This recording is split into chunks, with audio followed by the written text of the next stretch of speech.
capítulo 19. Quero lembrar vocês também que no domingo pós a nossa conferência, dia 24, nós temos o batismo aqui às 10 da manhã, na nossa celebração da manhã, nós teremos o batismo nas águas, tá bem? Eu convido todos vocês para estarem conosco. Se você só vem à noite, eu quero convidar para no domingo que vem estarmos aqui nos dois horários também, especialmente pela manhã, para que a gente possa celebrar a Deus com os nossos irmãos que vão descer as águas, e à noite nós estamos aqui na nossa adoração, na nossa celebração, amém? Lucas capítulo 19, verso 45 a 48, diz: Então ele entrou no templo e começou a expulsar os que estavam vendendo. Disse-lhes: Está escrito, a minha casa será casa de oração, mas vocês fizeram dela um covil de ladrões. Todos os dias ele ensinava no templo, mas os chefes dos sacerdotes, os mestres da lei e os líderes do povo procuravam matá-lo. Todavia não conseguiam encontrar uma forma de fazê-lo, porque todo o povo estava fascinado pelas suas palavras. Peça para que Deus fale com você agora, por favor. Pai, nós estamos diante da Tua palavra já liberada aqui, e agora nós queremos que o Senhor venha conectá-la ao nosso coração. O Senhor venha falar conosco, o Senhor venha trazer ordem. Estamos certamente hoje diante de um perfil doutrinário, Senhor, pela Tua palavra, mas queremos que o Senhor traga graça e que cada pessoa aqui presente possa receber com amor a Tua palavra, a Tua direção para nós, pelo Teu Espírito Santo. Oramos em nome de Jesus, agradecidos e para a Sua glória. Amém. Estamos chegando ao final de 2019, o ano da restituição, e o nosso tema hoje é restituindo o valor e a pureza do templo. Restituindo o valor e a pureza do templo. Estamos diante de uma passagem bíblica onde Jesus entra no templo e faz uma purificação. Jesus entra no templo para trazer uma organização para o templo. Por que Jesus faz isso? De uma ótica bem simples, bem objetiva, bem clara, nós observamos que para Jesus, para Deus, o templo é um lugar de adoração, o templo é um lugar de oração, é um lugar onde nós nos relacionamos com Deus. O templo serve para isso. E na perspectiva do homem, conforme Jesus registra, o templo passa a ser um lugar de interesses egoístas. O templo passa a ser um lugar onde Jesus chama de covil de ladrões, ou caverna de ladrões, ou de um mercado. Diga para o seu irmão, mercado. Então veja, da perspectiva de Deus, o templo é um lugar para adorarmos a Deus, é um lugar para termos intimidade com Ele. Mas da perspectiva do homem, é um lugar para atender a desejos e necessidades escusas, específicas, egoístas. Mas nós precisamos nos conectar com a vontade de Deus, com o plano de Deus. Hoje nós precisamos olhar para essa mensagem que vai trazer uma reorganização dos nossos valores, de como pensamos o templo, de como pensamos a nossa vida de adoração a Deus, nossa vida de intimidade com Deus. Já que nós estamos falando sobre isso, então olhando para essa ótica, que do aspecto espiritual, o templo é um lugar de adoração, de oração, de busca de Deus, de intimidade com Deus, e da perspectiva material, física, humana, o templo é um lugar onde nós buscamos os nossos interesses egoístas. Nós precisamos começar a fazer alguns ajustes, e esses ajustes vão começando pela linha física, pela linha material aqui. Então vamos falar de templo parede, ok? Vamos falar desse espaço. Aquele que tem uma reverência pelo templo de Deus, ele precisa ser organizado no templo de Deus. Ele precisa ter uma atitude de reverência ao Senhor. Nós precisamos entender que o templo não é um lugar para atender nossos interesses escusos ou os nossos interesses egoístas. Então muitas pessoas dizem: eu vou para a igreja para receber uma bênção. Nós não viemos para a igreja para receber uma bênção, nós viemos para a igreja para adorar a Jesus, e a bênção é consequência disso. Eu vou para lá porque aí pelo menos lá eu converso com alguém, lá eu falo com alguém. Não, nós não viemos aqui para conversar com alguém, nós viemos aqui para adorar a Jesus, nós viemos aqui para adorar a Deus. Então esse é o perfil de estarmos no templo. E porque estamos no templo, porque estamos em reverência a Deus, porque entendemos que mesmo esse aspecto físico, ele faz parte de uma manifestação espiritual. Nós precisamos trabalhar nesse lugar com cautela, com cuidado, com sabedoria.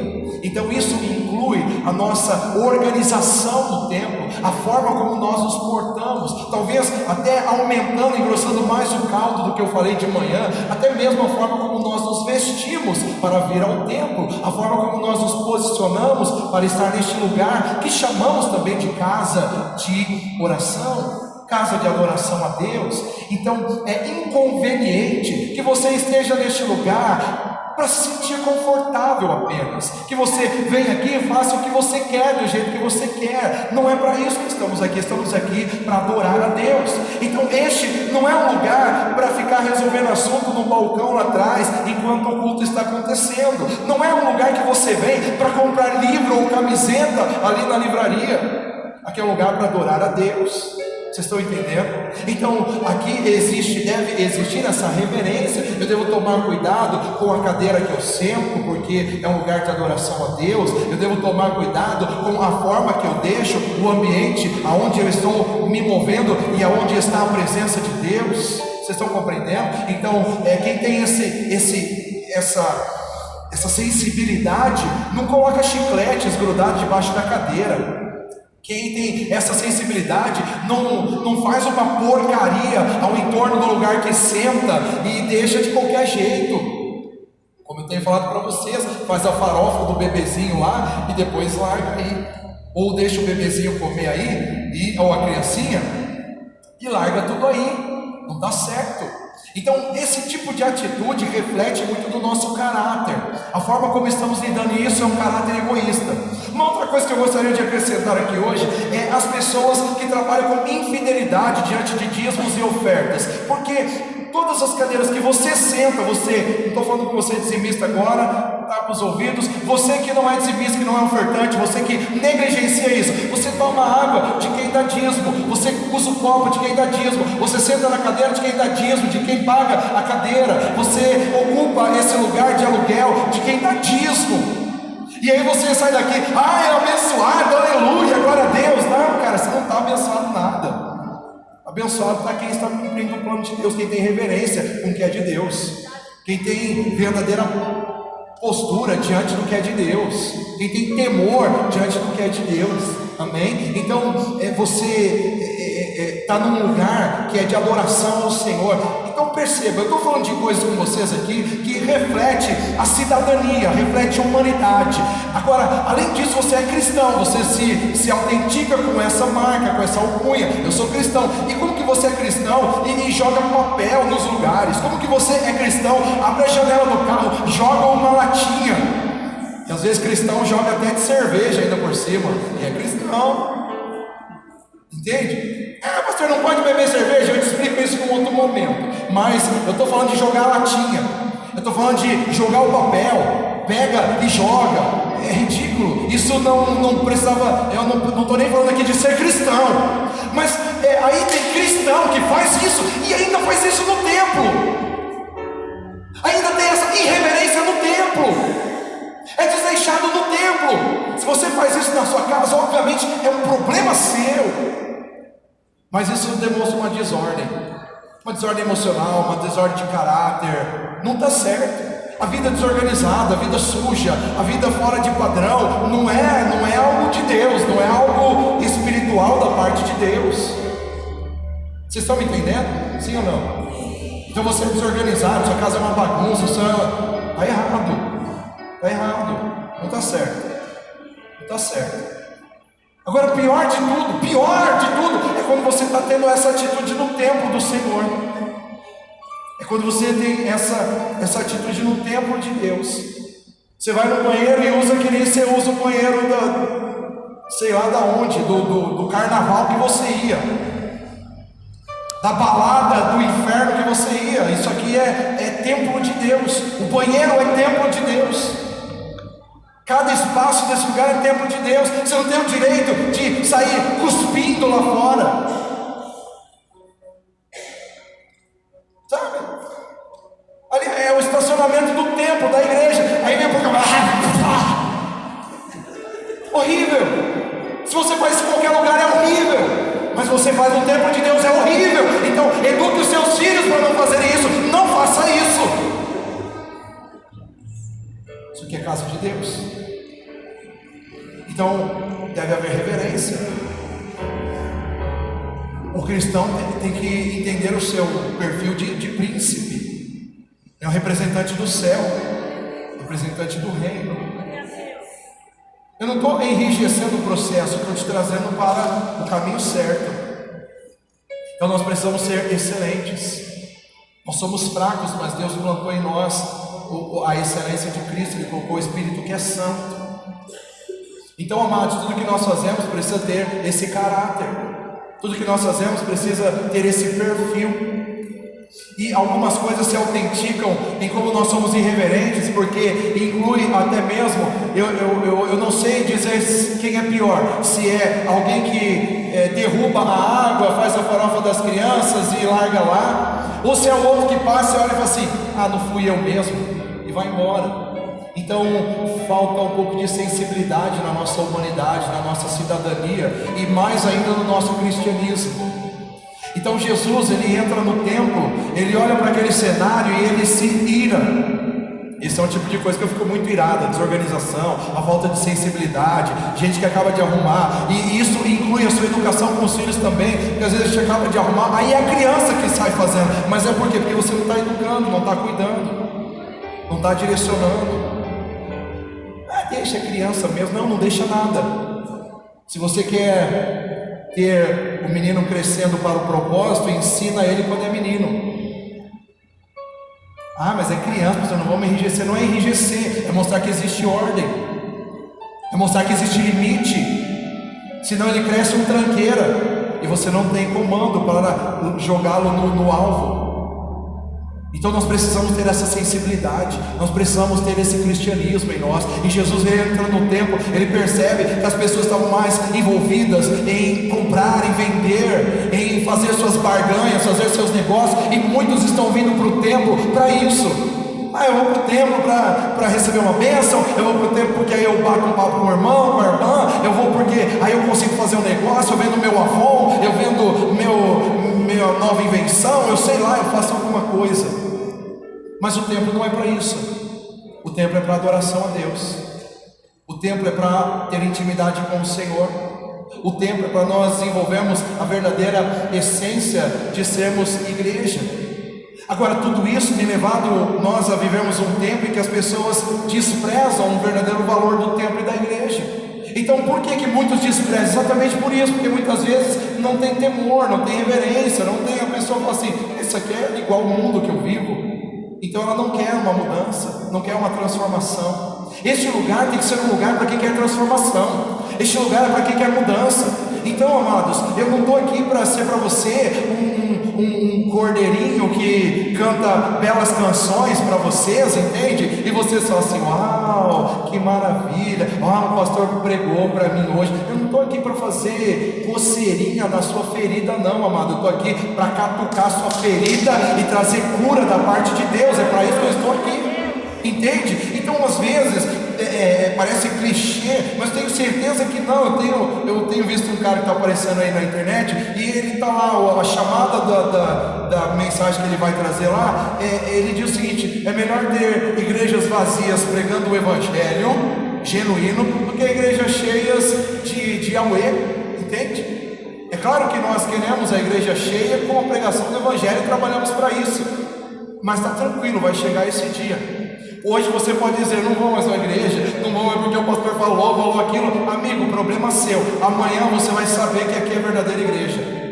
Quando você bater a cabeça por todos os cantos aí e não ver nada que satisfaz a sua alma, você vai entender, puxa, aquele cara falava a verdade. Então você vai voltar para cá. Então eu tenho tranquilidade sobre isso. Então nós estamos aqui para tratar, nós estamos aqui para cuidar, nós estamos aqui para direcionar, nós estamos aqui para arrancar esse câncer chamado pecado da sua vida. Então nós precisamos ir nos pontos. Nós não podemos ficar aqui fantasiando, colocando curativozinho. Nós estamos aqui para arrancar esse mal em nome de Jesus. E Jesus, ele entra naquele templo e ele sai, ele pega um chicote e ele sai derrubando as mesas e ele chega botando ordem. Então todo pregador dessa geração tem que ser um sujeito que bota ordem. Todo cristão dessa geração tem que ser como Jesus, tem que botar ordem. Onde você chega não é para ser simpático, Deus não te chamou para ser simpático, Deus te chamou para pregar o Evangelho. Ele não disse ide e seja simpático, Ele disse ide e prega o Evangelho. É claro que Ele disse com graça e verdade, tranquilo sobre isso, mas é inegociável que a verdade precisa ser colocada em pauta. É inegociável que o reino tem que ser trazido à tona. Vocês estão compreendendo? Então essa é a verdade que nós estamos trazendo para a sua vida hoje. Organização, vida direcionada por Deus, vida voltada para os interesses de Deus. Enquanto você estiver focado nos seus interesses, o reino não vai fazer sentido para você. Então nós precisamos voltar para o propósito estabelecido para o ser igreja, para ser templo de Deus. Aqui não é um lugar para você alcançar seus objetivos. Aqui é um lugar para você cumprir os objetivos de Deus. Em primeiro lugar é isso. As outras coisas são acrescentadas. Agora, como que nós fazemos isso, queridos? Restituindo o propósito do templo e de sermos templo. Então, pense comigo. Negligenciar o ser igreja e o estar na igreja é isentar-se de viver os propósitos de Deus. E quando você se isenta de viver os propósitos de Deus, você escolheu o pior caminho. Você escolheu o caminho da desgraça, o caminho da perdição.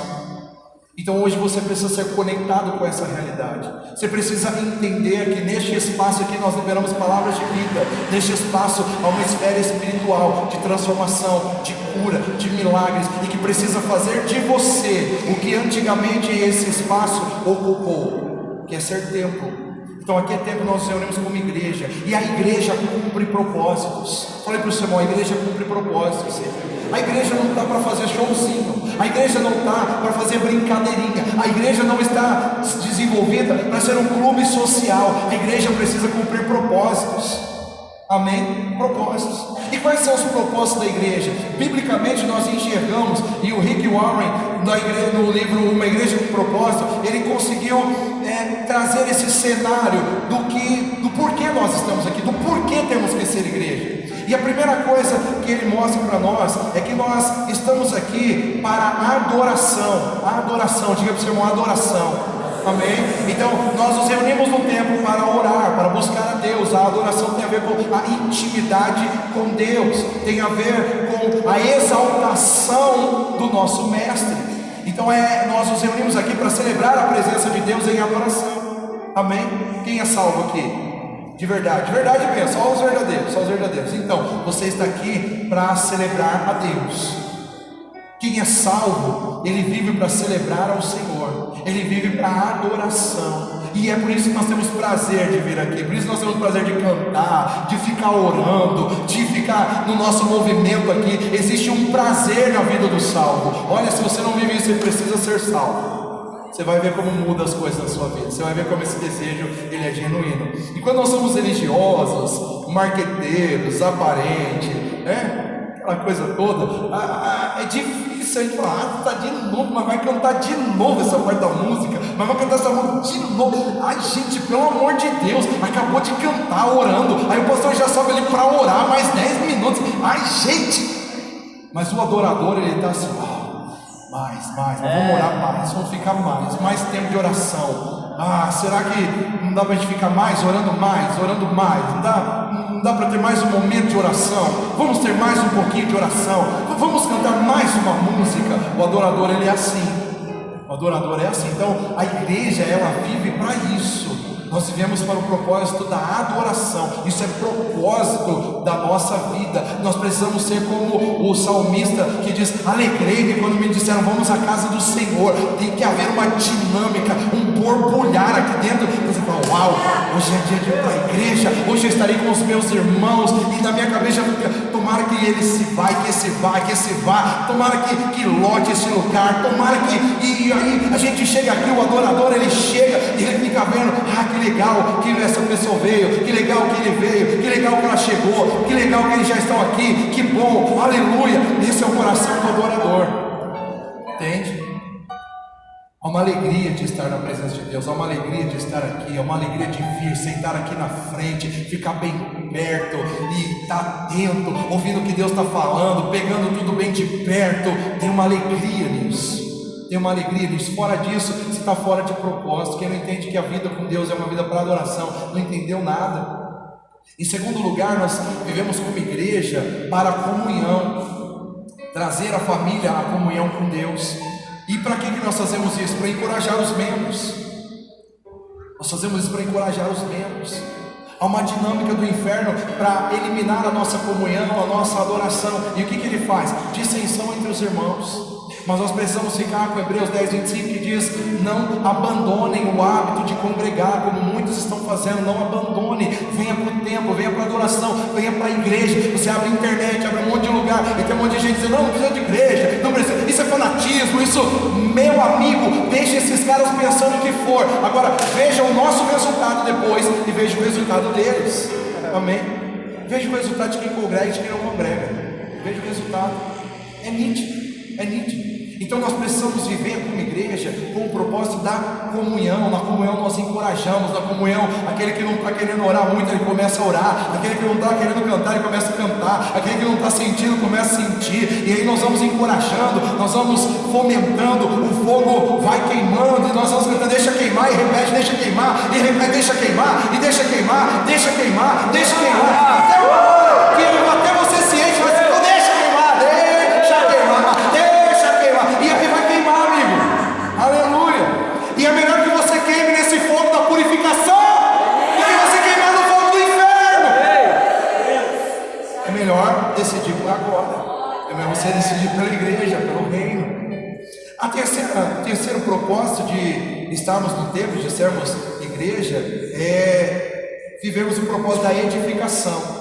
É ajudar o povo de Deus a crescer através do discipulado, é educar para a maturidade. Então nós nos reunimos aqui, queridos, exatamente para o avanço, para o crescimento. Fazer: levanta aí, vamos que vamos, caminha, anda. Como eu disse, nós estamos aqui para ficar coçando sua feridinha, coçando as suas mazelas. Nós estamos aqui para dizer: amigão, levanta aí, vamos curar esse negócio, vamos libertar, vamos sair dessa. Eu lembro quando eu cortei a mão aqui, eu tinha uns 7 anos de idade, eu estava sozinho em casa, fui lavar o banheiro com a minha mãe, e aí com 7 anos de idade eu já lavava o banheiro, cuidava da casa, cuidava dos meus 2 irmãos ainda por cima, mas nesse dia eu estava sozinho, já era o entardecer, eu estava lavando o banheiro com um copo de vidro, escorreguei, com o copo na mão, bati, quebrou, rasgou aqui. Aí eu fui para o meio da rua, e eu gritava com o sangue caindo aqui na minha mão, e eu falava: pai, chega logo, mãe, chega logo, mas eu falava isso baixinho, só eu no meio da rua. E aí eu voltava para dentro de casa, lavava, abria a torneira, e o sangue não parava, escorria, e aí eu ia para o meio da rua de novo, e falava: pai, chega logo, mãe, chega logo. Até que uma vizinha viu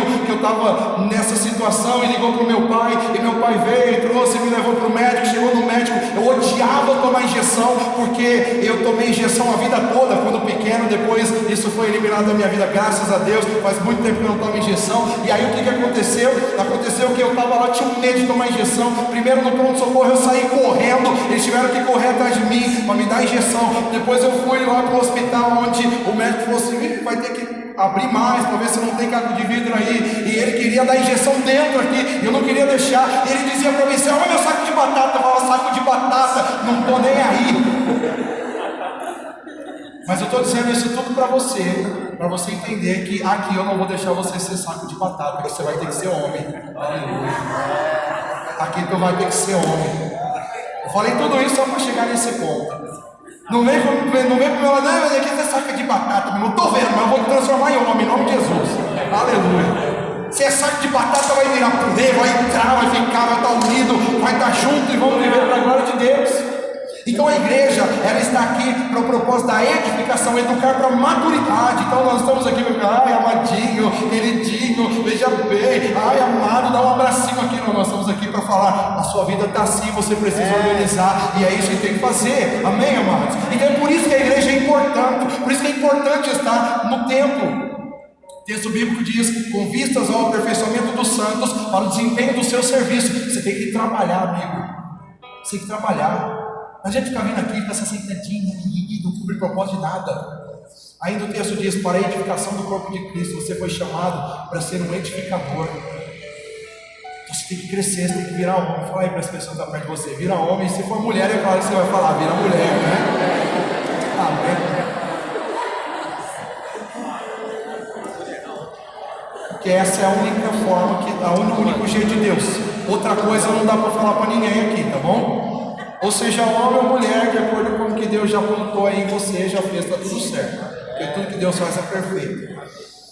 Agora, como igreja, nós vivemos o propósito do ministério. Então nós temos ali, adoração, comunhão, indicação. E o serviço, eu suprimi ministério com evangelização. Porque o serviço é o serviço para os que estão dentro e para os que estão fora. Então o serviço para os que estão dentro é ministério, o serviço para os que estão fora é evangelização. Então veja, a igreja, ela tem o propósito do ministério, que é para demonstrar o amor de Deus através do ministério, equipar para o ministério. Tudo que você sabe fazer e que você pode fazer no reino de Deus, além de fazer no reino de Deus, você precisa ensinar outra pessoa a fazer.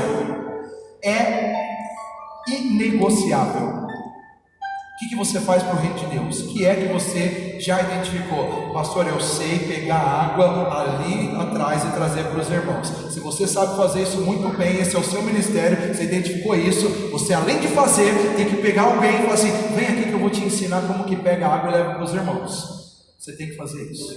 Agora tem gente que sabe fazer mais coisas que isso, então você precisa fazer isso. Amém? Você tem que pegar na mão de alguém e falar assim, vem aqui que eu vou te ensinar. Eu sei tocar, eu sei cantar, eu vou te ensinar também. Entende? Você tem que fazer discípulo. Então esse é o plano. O que você sabe fazer? Você precisa colocar isso a serviço do reino. É isso que traz sentido para a vida. E como igreja nós vivemos então o propósito da evangelização. Como eu disse, está suprimido ali, mas esses são 5 propósitos. A evangelização é comunicar a palavra de Deus aos incrédulos, é evangelizar o nosso campo missionário. E aí vai o texto do apóstolo Paulo, de Atos 20 e 24, que eu gosto muito. A coisa mais importante que eu faço é completar minha missão, o trabalho que o Senhor Jesus me deu a fazer, pregar as boas novas da graça de Deus. Em outra tradução ele vai dizer, eu não tenho a minha vida em nada por valiosa, a não ser que eu pregue o evangelho de Cristo, então eu me deixarei gastar por conta disso. Então a coisa mais importante que nós podemos fazer é levar a palavra de Deus aos que estão perdidos. Amém, queridos? Então veja, tudo isso só acontece em um lugar, na igreja. Nós só alcançamos esses propósitos em um lugar, em uma comunidade, a igreja. Isso não rola na roda dos amigos, isso não rola na balada, isso não acontece só entre família biológica, isso só acontece na igreja. É como igreja que a adoração acontece, que a comunhão acontece, que a edificação acontece, que o ministério e a evangelização acontece. É só como igreja. Então perceba que o diabo, quando ele está lançando, dizendo não precisa de templo, não precisa da igreja, não precisa de ajuntamento, ele está trazendo um engano para as nossas vidas. Amém, queridos? Então primeiro eu quis mostrar para você a importância, o valor do templo. Eu falei para você de algumas coisas físicas e espirituais. Eu falei para você de organização, do físico, da parede. Eu falei para você do que se constitui aqui dentro. Mas o que nos importa muito hoje é restituir a pureza do templo, porque Jesus entra no templo exatamente para purificá-lo. Jesus chega no templo, olha aquele cenário, ele fala, basta, precisa de ordem. Diga para o seu irmão, por favor, seja uma voz profética, diga para ele assim, basta, precisa de ordem. Amém? Faz sentido isso para você? Faz sentido isso para a sua vida? Em João 2,17, quando o apóstolo João está contando esse episódio de que Jesus entra no templo, é dito o seguinte: seus discípulos lembraram-se que está escrito, o zelo pela tua casa me consumirá. Havia uma palavra profética sobre Jesus, dizendo que ele teria essa atitude com o templo do Senhor, ele teria essa reverência, ele teria esse respeito.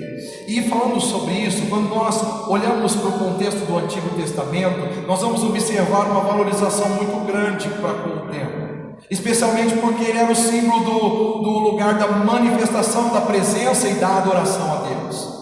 Então o templo ele era reverenciado. Sabe essas coisas que talvez alguns de vocês já fizeram, do tipo, ai, o santo altar do Senhor, ai, o santo púlpito, ai, o santo teclado, o santo microfone. Isso é tudo besteira para o nosso tempo. Isso é tudo besteira. Besteira em que sentido? Não no sentido de que é tudo consagrado ao Senhor e é para adoração a Ele. Claro, é claro. O Everton não pode chegar aqui, tocar no altar do Senhor, fica aqui em cima, toca as canções para o Senhor e depois ele vai para o boteco ser o Everton dos teclados. Não pode ser.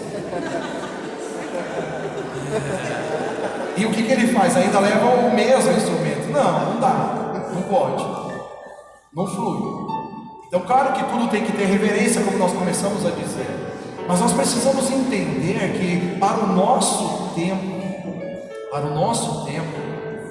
o cenário é transformado. Por quê? Porque desde a vinda de Jesus ele deixou claro que a casa de Deus é o local onde há adoração a Ele. Então a sua casa é um templo.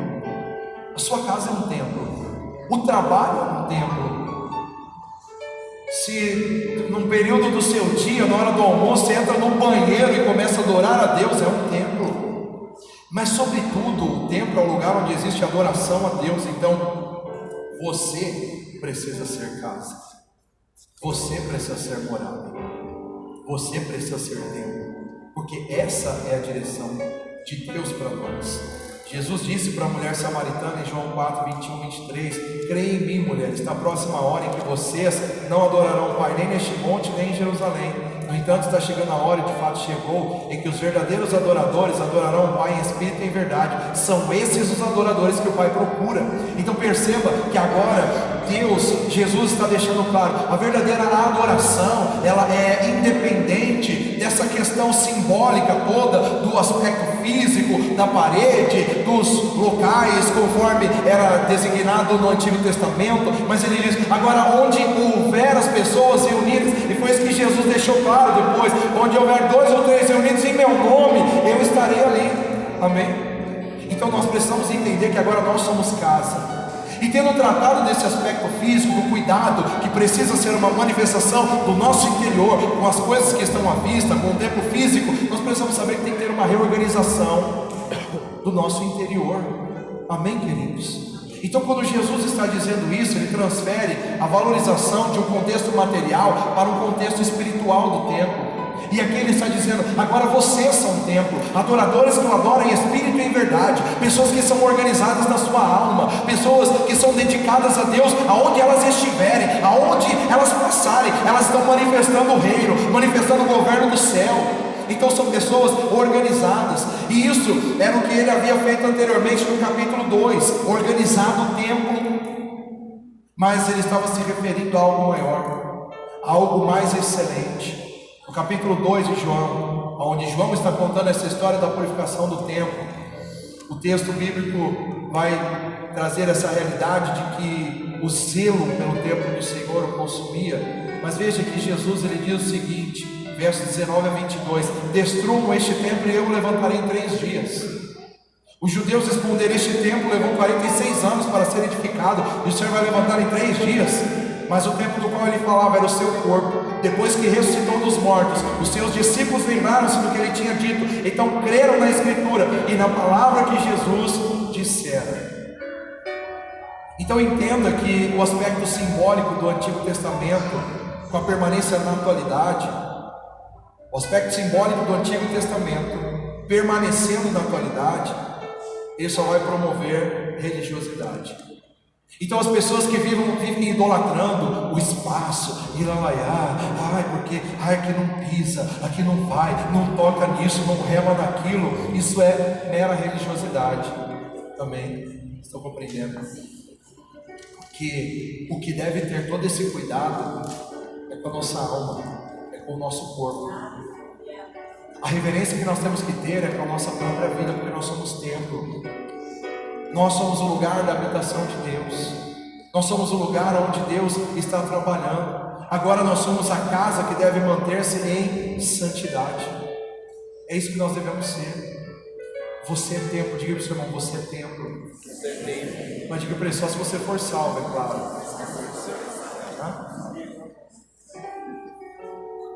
Mas profeticamente eu estou dizendo que todos vocês são. Você foi levantado para isso. Esse é o seu propósito.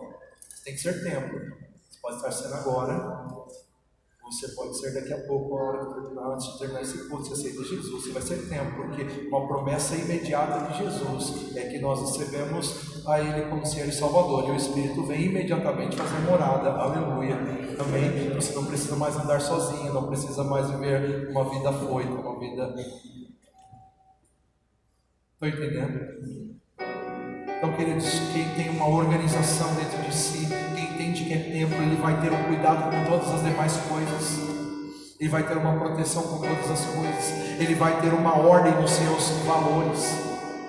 Então, como eu estava dizendo para você, não faz sentido você vir para o templo para ficar vendendo coisa lá fora. Você vem para o templo para ficar cuidando do balcão de vender livro. Não é para isso que você vem aqui. Você tem que vir aqui, sentar aqui na frente e receber a palavra de Deus. Você tem que vir aqui e prestar atenção no que Deus está falando com você, prestar atenção no que Deus está trabalhando na sua vida. É para isso que viemos aqui. É esse o sentido. Agora, aqueles homens, quando Jesus entra no templo, eles estavam procurando os seus desejos, os seus prazeres, as suas vontades, os seus interesses. Venha aqui buscar o interesse de Deus. Não venha aqui, eu vou buscar a minha bênção.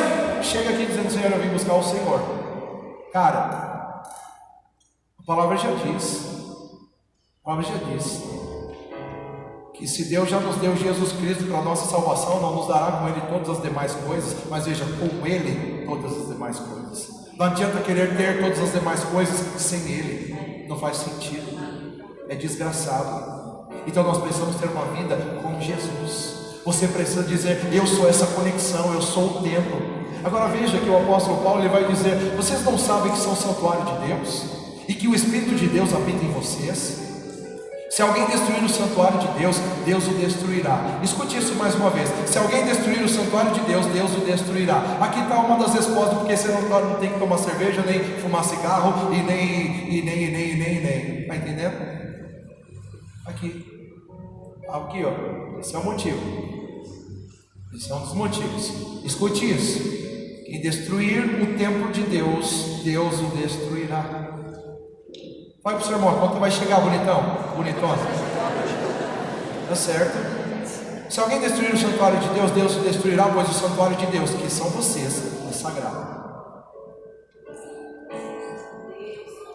É sagrado.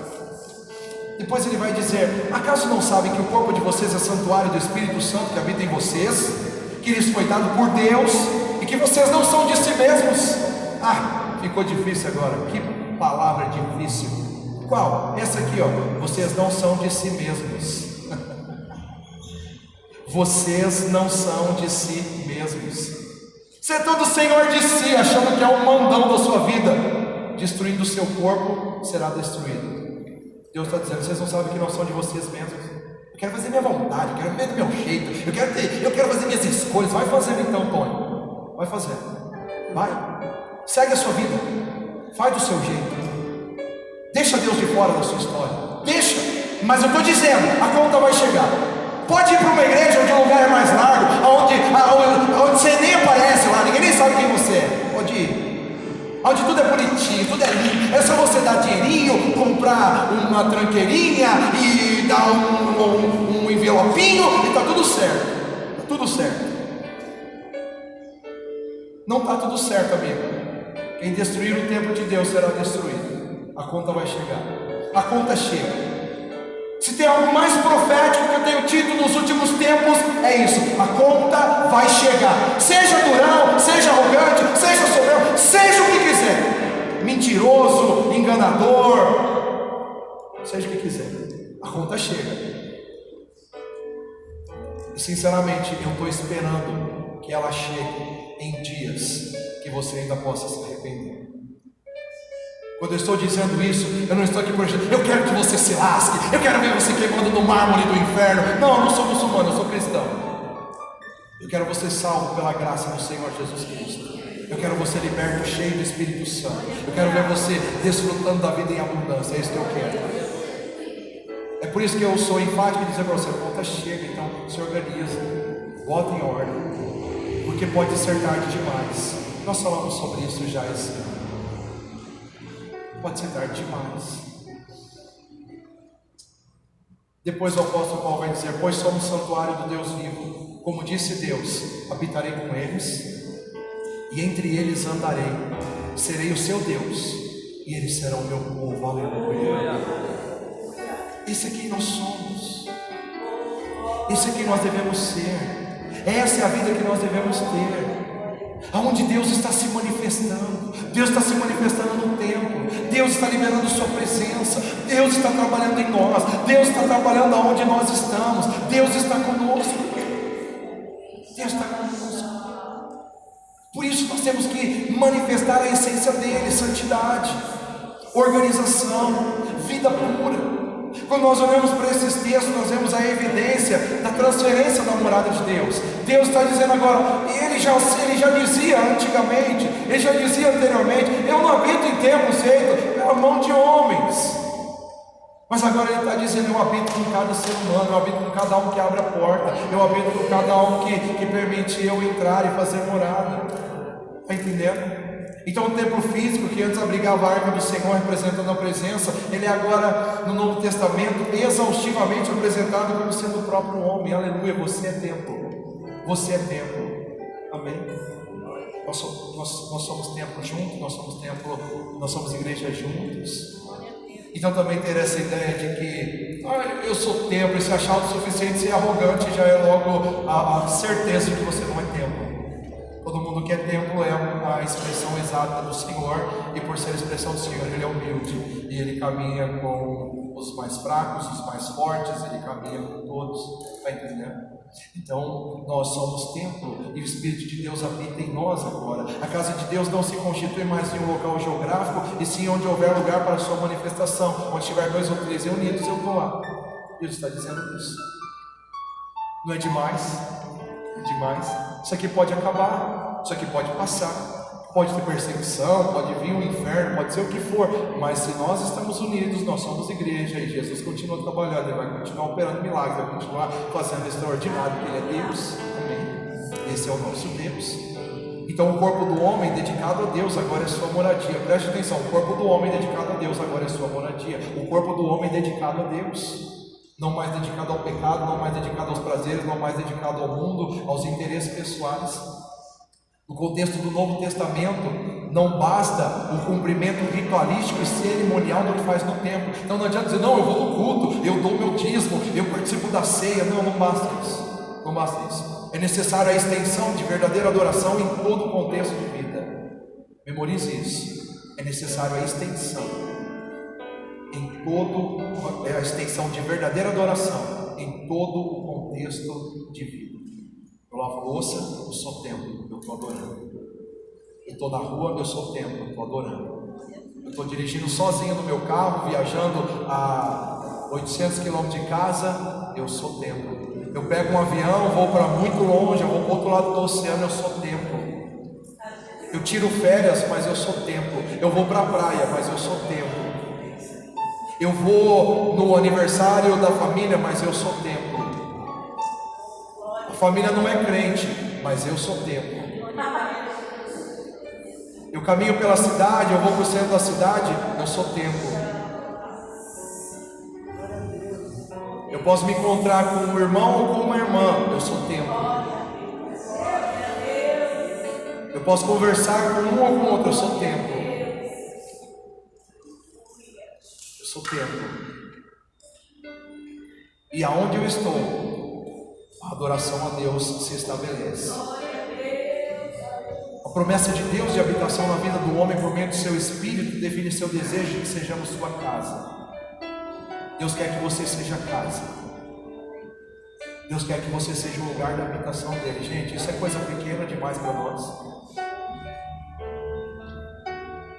Quando você acordar amanhã e tem que ir para aquele trabalho, que eu concordo que algumas vezes pode até ser difícil, pode não ser tão simples, mas eu quero dizer para você: você é templo, isso é pequeno.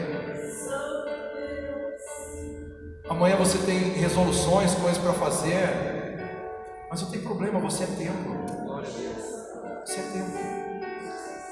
É isso que tem que fazer a diferença na nossa história. Aonde eu estiver, o que eu estiver enfrentando, o que eu estiver passando, o que eu estiver vivendo, eu sou templo, Deus está conosco. E o que nós cantamos aqui? Cantamos na euforia, talvez você não preste atenção, mas nós cantamos que Deus está conosco, dissipando as trevas, liberando o reino inabalável. Em nome de Jesus, o inimigo foge e vamos celebrar. Essa é a realidade do templo. Essa é a realidade de quem é templo, quem Deus está. Deus está, eu não dependo de outras coisas. Deus está. Deus está comigo. O que está acontecendo? Está difícil, Senhor, está difícil de engolir, mas eu sei que o Senhor está comigo. Está difícil. Senhor, hoje eu vou dizer para o Senhor, hoje tocou em todas as minhas fraquezas humanas. Hoje eu estou com vontade de chutar um balde. E eu estou falando isso para o Senhor, porque eu sou templo e o Senhor está comigo. Então eu tenho uma vontade enorme de fazer o que é errado hoje, mas eu vou fazer o certo. Por quê? Porque eu sou templo, o Senhor está comigo e eu vou fazer o que o Senhor me direciona para fazer. É sempre desse jeito. E difícil desse jeito também, porque é um parto. É um parto deixar de usar todas as estruturas para o meu prazer, para realizar o prazer de Deus. É um parto abrir mão do meu orgulho, abrir mão das minhas razões para perdoar, para amar, para respeitar, para seguir em frente. É um parto. Mas essa é a vida cristã. Essa é a vida cristã.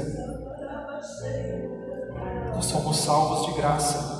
Agora, para seguir essa vida, há um preço que nós vamos pagando todos os dias, que é o preço de carregar a cruz, de negar a si mesmo, todos os dias, de fazer morrer toda a natureza pecaminosa todos os dias. Então nós somos templo para isso. Nós somos templo para essa realidade. Então, queridos, veja que o texto diz: vocês não sabem que são o santuário de Deus e que o Espírito de Deus habita em vocês.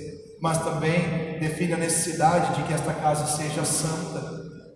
Santa. Pois o santuário de Deus, que são vocês, é sagrado. Você é casa de Deus. Aleluia. É hora da língua estranha. Você é casa de Deus. Você é casa de Deus. Gente, eu quero que você saia daqui hoje com essa identidade. Você é casa de Deus. Não se permita sair daqui sendo casa para outras coisas, para espíritos imundos, para estufa de Satanás. Você é casa de Deus. Tudo que é bom, tudo que é puro, tudo que é reto, tudo que é agradável, tudo que é de boa índole é o que ocupa o nosso pensamento. Você é casa de Deus e essa casa é santa. Glória a Deus. Porque o templo do Senhor tem que ser um lugar de santidade. Diga: o templo do Senhor tem que ser um lugar de santidade. É nesse sentido que o apóstolo Pedro ele diz: vocês também estão sendo utilizados como pedras vivas na edificação de uma casa espiritual, para serem sacerdócio santo. Amém? Oferecendo sacrifícios espirituais aceitáveis a Deus por meio de Jesus Cristo. Oferecendo sacrifício. Casa santa que oferece sacrifício. Pedra viva. Então, é nessa casa espiritual que se desenvolve um sacerdócio de santidade, com ofertas de sacrifícios espirituais.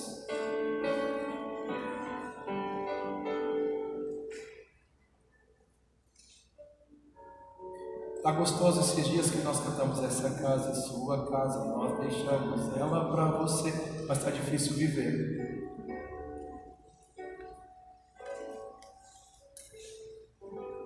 Difícil.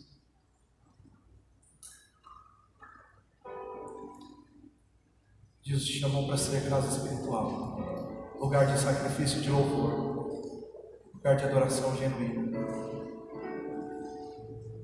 Quero convidar você a, mesmo que você se esquecer de todo o resto que nós pregamos hoje, quero que você se lembre disso ou grife aí para você não esquecer. Jesus nos purificou por meio do seu sangue, promovendo em nós sua santidade para que sejamos diante de Deus aceitos.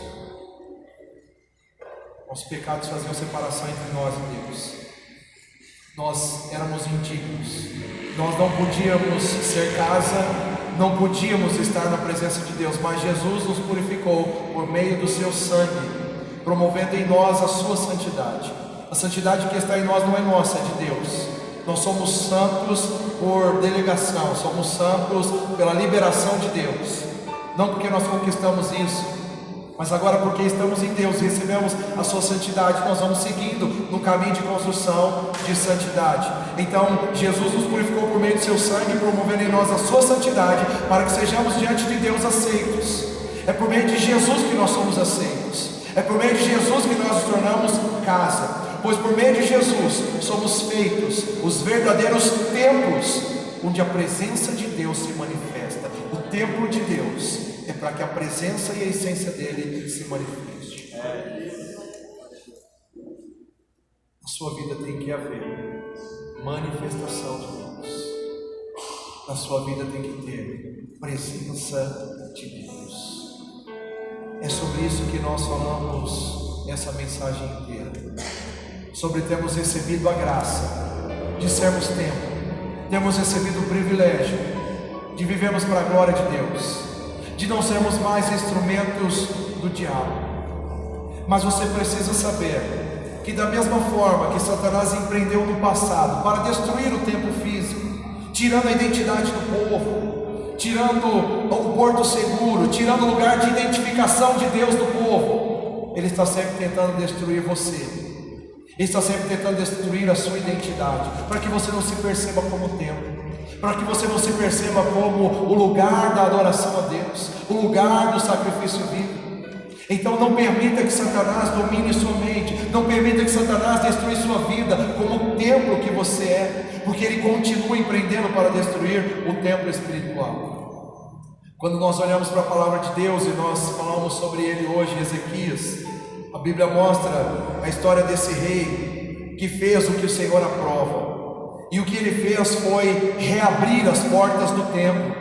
Ele convocou os sacerdotes e levitas para se consagrarem ao Senhor e purificarem o templo. Ele convidou os sacerdotes para se consagrarem ao Senhor e purificarem ao templo. Eu vou falar mais uma vez. Ele convidou, ele chamou, ele convocou os sacerdotes e levitas para se consagrarem ao Senhor e purificarem o templo. Esse é o chamado de hoje, para que os sacerdotes se consagrem ao Senhor, purificando o templo.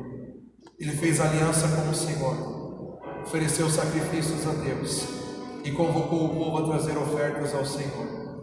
E isso gerou um grande avivamento para Israel.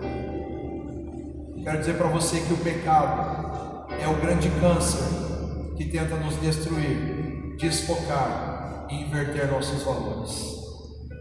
O pecado é a forma que Satanás utiliza para que você não se identifique como templo, para que você não entenda o seu propósito, para que você não deseje ser igreja e cumprir estes propósitos. Mas hoje Deus está te chamando para se consagrar e purificar o templo. Este é o tempo que Deus está levantando uma geração de Ezequias espirituais, que estão prontos para reparar o templo e preparar o caminho para um grande avivamento. Quem é que vai dizer: eis-me aqui? Então agora, assim como vocês ofereceram os membros dos seus corpos em escravidão à impureza e à maldade, ofereçam-nos agora em escravidão à justiça que leva à santidade. Romanos 6:19. Mais uma vez, assim como vocês ofereceram os membros dos seus corpos em escravidão à impureza e à maldade, ofereçam-nos agora em escravidão à justiça que leva à santidade, pois nós somos a casa onde Deus quer habitar. Por isso, que assim como em Jesus queime dentro de nós o fogo e o zelo pela casa do Senhor. Hoje eu quero chamar sobre a sua vida uma ira santa, a qual você possa pegar o chicote espiritual e sair virando todas as mesas de pecado, todas as mesas de maldade que existem na sua vida, toda mesa de egocentrismo, de incredulidade, de religiosidade, e colocar ordem neste tempo, aonde Deus quer que haja consagração, aonde Deus quer que haja reparo, aonde Deus quer que haja conserto. Essa é uma noite de conserto. Se coloque em pé, por favor, e eu convido você a tomar as rédeas, a tomar